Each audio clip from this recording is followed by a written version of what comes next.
caught in their lies.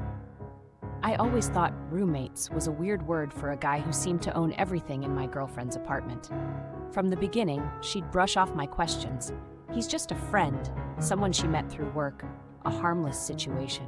But every time I spent the night, I caught his eyes lingering on her, silent and cold, like he was measuring how long I'd last. The truth hit me hard one night when I walked in early from a late shift and heard voices.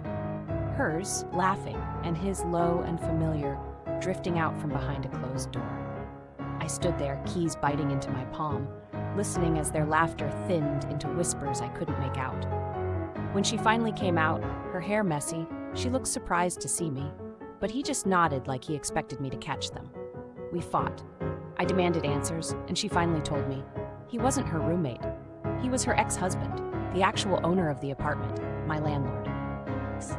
They'd split a year ago, but never untangled their lives, still circling each other in ways I'd refused to see. She swore they were done, that I was the one she wanted, but her words tasted like lies. I felt like a side character in a story they'd been writing long before I showed up. I moved out the next morning, leaving behind my deposit and every illusion I had about trust. Turns out, I'd been living in their unfinished business, just a temporary distraction from wounds that never healed.